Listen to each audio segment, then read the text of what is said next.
Quoi? Les étudiants doivent laisser leur appartement pour les athlètes des JO? En même temps, ils vont pas se plaindre, les JO c'est juillet-août, hein?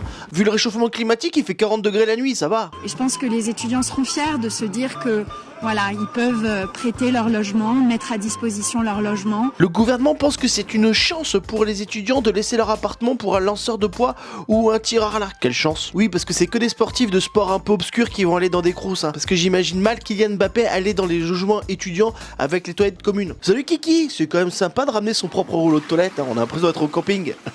Ils ont qu'à s'inscrire au JO dans une catégorie complètement éclatée, ils auront au moins peut-être une chance de garder leur appartement. Les étudiants, ils doivent être bons pour courir, hein, parce qu'ils doivent souvent courir pour voler leur nourriture, ou sinon ils doivent être bons au saut. 2 repas. Parce qu'ils ont pas de thunes. Ils veulent que les étudiants se sacrifient pour les JO, un peu comme les Ouïghours qui se sacrifient pour faire des chaussures, et les sans-papiers pour construire les bâtiments pour les JO 2024 à Paris. C'est ça l'esprit des Jeux Olympiques, hein. C'est que les pauvres se sacrifient pour que les riches regardent des sports que personne ne regarde le reste de l'année. Il y a Exos qui propose qu'elle prête son logement pour un sportif des JO. Mais ça marche pas, non, parce qu'elle habite au centre de Paris, les mecs ils vont galérer à aller en banlieue. C'est compliqué. Et puis elle a un grand appartement, il risque de se fouler une cheville en allant de la cuisine au salon. Ah non, c'est pas pratique. Et la ministre, elle connaît la souffrance, hein, et la précarité parce qu'elle est mariée avec un mi-chauve.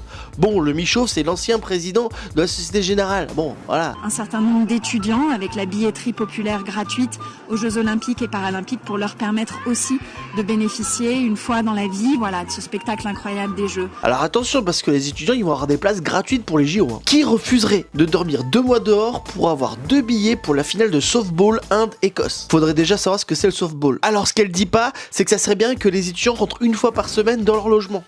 Alors pas pour y dormir, pour le nettoyer, pour l'athlète, ça serait sympa, voilà. Et gratuitement, bien sûr. Après que les étudiants se plaignent pas parce qu'il y a pire, hein. Il y a les bénévoles des JO, alors eux ils souffrent encore plus. Hein. Je me demande si c'est en fonction des notes. Bah tiens Julien, t'as 0 en maths, bah c'est toi qui vas dégager. Les étudiants ne font pas les Jeux Olympiques mais les Hunger Games. Il y a plus de profs, il y a plus de fac, les étudiants vont être au chômage, ils ont plus rien de bouffer, mais bientôt il y a plus de logement. Mais en tout cas il y aura les JO, ça c'est cool. Malheureusement vivre dans la rue ça va être un travail pratique, hein. C'est pour les habituer à leur avenir.